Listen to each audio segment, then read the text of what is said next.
Story has been the same सिको। अगर I think Pakistan का बिगेस्ट पजल जो है, एंड आई कांट बिलीव कि हम अभी भी ये बात कर रहे हैं, एंड आ गया टूर्नामेंट का, and that is your batting. जी जी नहीं, देखो मैं हमेशा कहता हूँ कि जो 6 ओवर होते हैं ना शुरू के, वो T20 को टाइट कर देते हैं। अगर वो जो अभी अहमद बात कर रहा है कि हमने अगर नहीं खेला अपने हिसाब से, कि हमने वो टारगेट देकर इंडिया के खिलाफ खेल गए थे, हम बहुत अच्छा खेल गए थे, और बीच में आके पता नहीं एकदम से जो, मैं तो अभी तक मुझे तो समझ में नहीं आ रहा कि हुआ क्या। श्रीलंका के खिलाफ भी खेलना पड़ेगा, हमें उसी तरह खेलना पड़ेगा। अगर हमने नहीं खेला, एक तो प्रेशर बिल्ड हो जाता है। अगर 6-7 ओवर आपके शुरू के अच्छे निकल जाए ना, तो दूसरी टीम पे हाथ पैर फूल जाते हैं, तो वो फिर रन कंट्रोल करने में लग जाती है, तो उसमें आपको एडवांटेज हो जाता है। तो ये बहुत ही जरूरी होगा कि हम शुरू के 6 ओवर को यूटिलाइज करें। इसी तरह बॉलिंग के अंदर अगर शाहीन ने जबरदस्ती के बाउंसर्स, हमने अभी, मुझे राशिद ने जो है वो एक डेटा भेजा था फिगर्स के साथ उसमें, और वो उसमें मैंने कल भी प्रोग्राम में कहा था ना कि उन्होंने शॉर्ट गेंदें बहुत की पाकिस्तानियों ने, तो इसने राशिद ने भेजा था तकरीबन 20-30% उन्होंने शॉर्ट गेंदें की हैं। अब शॉर्ट गेंदें इन पिचों के ऊपर फिर वो तो मिड विकेट खाता है और अच्छा ठीक ठाक पड़ता है, छक्के भी हो जाते हैं। तो हमें थोड़ी सी लाइन जो है शाहीन को थोड़ा सा ऊपर रख के गेंद करे, और अगर उसका मूव हो गया, अल्लाह करे हो जाए, अगर मूव हो गया तो फिर हो सकता है कि वो रन थ्रू कर दे, दोनों दफा करे। एक चीज और, जैसे आज बैटिंग की है इंडियन ने, जैसे हम बात कर रहे थे कि 2 ओवर आराम से खेले, विकेट ना गिरे, उसके बाद तीसरा, चौथा, पांचवा, छठा ओवर बहुत होते हैं। 2 ओवर में 8 रन बनाए थे इन्होंने। एक कैच भी ड्रॉप हुआ था अभिषेक का, विकेट कीपर जाकिर से जुड़ गया था, लेकिन उसके बाद ठीक है, आपको पिच का पता चल गया उनको, और उसके बाद 4 ओवर में उन्होंने रन कर दिया, तकरीबन 64 रन कर दिए।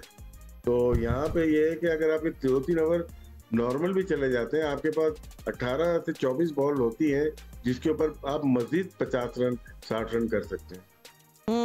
And I do want to ask कि आप लोग सबके सेंटिमेंट, ऑफ कोर्स आप लोग बात भी कर सके, I think what kind of pressure अभी है Salman Ali Agha as well. 45 runs बनाए इस टूर्नामेंट में so far, so just a very tricky situation for him as well. उनको कल के मैच में किस तरह स्टेप अप करना चाहिए अहमद? देखिए, सबसे पहले तो एक क्वेश्चन मार्क उनकी अपनी परफॉर्मेंस पे वो है, और वो ना उनकी अपनी वजह से। अगर वो चुप करके बॉलिंग करते रहते ना, तो इस तरह की बातें नहीं होनी। एक ना एक चीज में वो परफॉर्मेंस करते रहते, और कहीं ना कहीं वो जस्टिफाई होता रहता कि हाँ यार चलो बैटिंग नहीं तो बॉलिंग में तो हो रहा है। और जितने बड़े मैच के अंदर आप परफॉर्मेंस करेंगे, उतना ही आप अपना केस स्ट्रॉन्ग करते हैं, आपके पीछे टीम काम करती है, और टीम आपको देखती है कि यार our captain is leading from the front. ठीक है, एक अच्छा जेस्चर होता है, आपके अंदर कॉन्फिडेंस आता है। भारत के अगेंस्ट मैच में बड़ा मौका था उनके पास, जब 2 लेफ्टी खेल रहे थे, वो बॉलिंग करने आते, लेकिन उन्होंने नहीं की, और नवाज को भी नहीं कराई। तो यहाँ पे थोड़ा सा ये अपने लिए खुद ही मुश्किलात पैदा कर रहे हैं। ग्राउंड के अंदर कैप्टनसी ठीक है, मतलब कि कुछ मैचेस के अंदर हमने देखा है कि उन्होंने कुछ ऐसे डिसीजन लिए हैं कि शायद जो कि अगर कोई और कैप्टन होता तो वो ना लेता।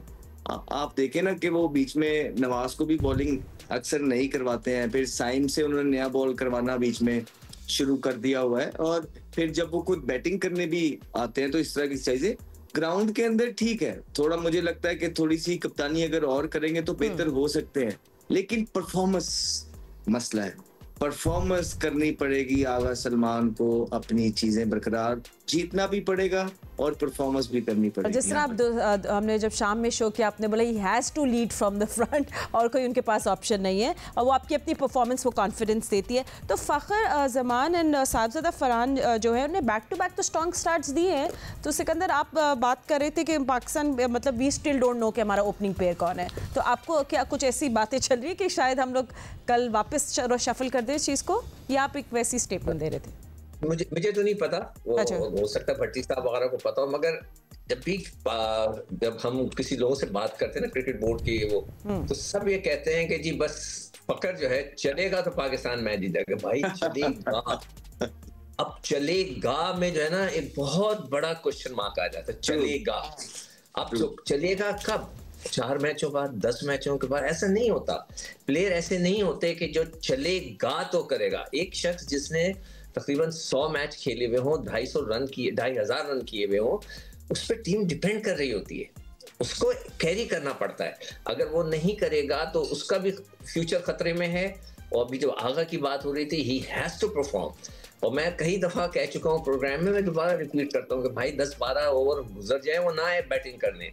अगर अच्छा गुजर गए तो आप भेजें इन सबको, नवाज को, नीचे वाला मोहम्मद नवाज है, फहीम है, इनको भेजें। अगर बहुत कम ओवर रह गए, शाहीन को भेजें। आप खुद मत आए। मैंने खुद बोला ये बात कई दफा। और मैं कहता हूं कि अगर फखर साहब को इस दफा अपनी रिस्पॉन्सिबिलिटी पूरी करनी पड़ेगी, ये 15 रन, 10 रन, 20 रन उनके लिए नहीं है। उनको एक अच्छी स्ट्रॉन्ग किस्म की बैटिंग करने पे, नए बच्चों के लिए तो हम कह सकते हैं कि चलिए जी नए बच्चे हैं, मगर एक शख्स जिसने 100 मैच खेलने में 2500 रन किए हैं, उसको he has to take responsibility. But he is getting the starts 20s, 30s, 40s, but वही बात है, he is not converting them into big scores. Against Sri Lanka का भी अगर आप देखें, अच्छी ओपनिंग स्टैंड का थे, फिर वो डिसमिस हो गए जब आपको वो एक्सेलरेशन चाहिए थी। फिर इंडिया के खिलाफ तो वो आपको पता है कंट्रोवर्शियल आउट था। राशिद भाई आप से बात करेंगे, What's the problem with Fakhar? Shot selection under pressure, एक कोई माइंडसेट का इशू है, वो क्यों इसको एक्सेलरेट नहीं कर पा रहे? अब तो टूर्नामेंट खत्म होने वाला है। देखिए, ओपनर जब बैटिंग करता है तो उसके माइंड में पूरा ग्राउंड होता है, सर्टेन बॉल्स नहीं होती। अगर आप इनको देखेंगे, ये रूम बना रहे हैं शुरू में ही, रूम थोड़ी बनाएंगे आप। तो एक बॉलर को बता रहे हैं मैं सिर्फ इधर ही मारूंगा, मैं हटूंगा और कट मारूंगा या मैं यहाँ से ऊपर से मार दूंगा, ये तो आप प्रेडिक्ट हो गए। और साहबजादा फरहान का ये प्लस पॉइंट है कि वो सीधे मारता है, वो भी हट के मारता है। तो कुछ बॉल इनको कट की मिलती हैं, कुछ बॉल इनको ड्राइव की मिलती हैं, मिस कर जाते हैं। अभिषेक भी हटता है लेकिन उसको रेडी रहता है आखिर तक अपने फीट की मूवमेंट। अभी आज शुभमन गिल को देख रहा था, स्पिनर पे तो वो रिलीज के बाद नहीं कर रहा था। तो आप रूम देंगे तो बॉलर को पता चल जाएगा कि मैं थोड़ा सा दूर बॉल करूंगा, जब भी इनका रेशियो डॉट का ज्यादा आ जाता है पावर प्ले में।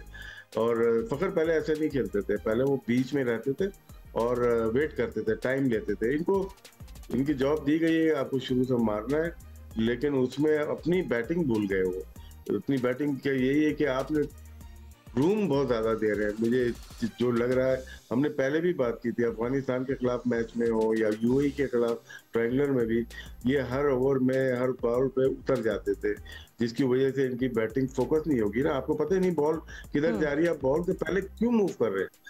बॉलर मतलब कि बैट्समैन को नहीं पता कि बॉल किधर आ रही है, तो आप रूम देने के लिए मारेंगे पॉइंट के ऊपर। तो प्रिडिक्ट हो गए, उनको काफी पकड़ा है। फिर एक जोरदार बाउंसर करें, वो उनको नहीं पता। जब आप उतर रहे हैं और आपको बाउंसर हो जाए, कल क्यों बॉल लगी, बॉल इसी वजह से लगी कि आप फोकस नहीं थे। आप थे कि मुझे रूम दूंगा, मैं मार दूंगा। समीरा तेज है, 145 तक कर लेता है, उसने हल्का सा तुनका दिया है और आपको पता भी नहीं चला कब आपके सर पे आके बॉल लगी। बाकी अहमद बहुत अच्छा बता सकते हैं इस बात में, क्योंकि मैं सारा बता दी। नहीं, but Ahmed, I think we want to know कि वो इतने वन डायमेंशनल क्यों बन जाते हैं पावर प्ले के बाद। And of course he has to take responsibility. आपका मिडिल ऑर्डर बहुत फ्रैजाइल है, थोड़ी जिम्मेदारी ओपनर्स को लेनी पड़ेगी, थोड़ी क्या काफी लेनी पड़ेगी। राशिद भाई ने अच्छी तरीके से डिस्क्राइब किया। That was really good, हाँ। और फखर जो है उस पे बैंक कर रहे हैं। मैं पहले दिन से बोलता आ रहा हूँ, इस एशिया कप से पहले से बोलता आ रहा हूँ कि फखर जमान ने अगर आगे चलना है इस टीम के साथ तो उनको ये एशिया कप जितवाना पड़ेगा। अदरवाइज उनके लिए आगे चलना बड़ा मुश्किल हो जाएगा, बिकॉज उनके जो स्टैट्स हैं T20 के अंदर वो बहुत बिलो पार हैं। उनका स्ट्राइक रेट, उनकी एवरेज बिल्कुल बिलो पार है और आपको वो मोर ऑफन देन नॉट नहीं चल के देते। पाकिस्तान टीम को उस नंबर पे एक ऐसा प्लेयर चाहिए कि जो कंसिस्टेंट हो, हर तीसरे मैच में परफॉर्मेंस करे, तभी जो है पाकिस्तान की टीम कंसिस्टेंट हो पाएगी और जीत पाएगी। तो पाकिस्तान को किसी और को ट्राई करना पड़ेगा। अगर फखर जमान ने इस टीम के अंदर, मुझे लगता है, आगे सरवाइव करना है तो ये एशिया कप उनको जितवाना पड़ेगा। स्पेशली बड़ा मैच जो है भारत के अगेंस्ट, सारी अगर फाइनल होता है तो सारी जो आंखें होंगी इस वक्त, फिर मेरी तो एटलीस्ट गिवन द फैक्ट कि 10 साल की इन्वेस्टमेंट है उन पे और हॉरिजॉन्टल खेलते हैं सारा। ठीक है राशिद भाई ने, हर बॉल को हॉरिजॉन्टल से मारते हैं, चल जाती हैं कभी कभी। वनडे में क्यों परफॉर्मेंस कर देते हैं वो? इसलिए कि सिर्फ हॉरिजॉन्टल नहीं खेलते, वो प्रॉपर शॉट भी मारते हैं, जहां का बॉल है वहां पे खेलते हैं, इसलिए उनकी कंसिस्टेंसी लेवल बेहतर है। और क्या फर्क है शर्मा में और यही फर्क है जिस तरह राशिद भाई कह रहे हैं। आप देखें कि वो हॉरिजॉन्टल नहीं खेलता, अगले बॉल को हाई एल्बो से खेलता है, कवर वाले बॉल को कवर के ऊपर से मारता है, जो ओवर बाइट हो उसको पॉइंट के ऊपर से मारता है, जो कट वाला बॉल है उसको अपर कट की तरफ मारता है, और जो पुल वाला है शाहीन को इस वाले कंधे के पास आया तो उसने स्क्वायर लेग अंदर मारा है। कंप्लीट बैट्समैन है, एक वे से नहीं खेलता है वो, इसलिए कंसिस्टेंट है और आगे भी रहेगा। हाँ बुरी फॉर्म सब पे आती है, लेकिन उसके चांसेस रहेंगे वो कंसिस्टेंट रहे, बिकॉज वो सिर्फ हॉरिजॉन्टल बैट से नहीं खेलता।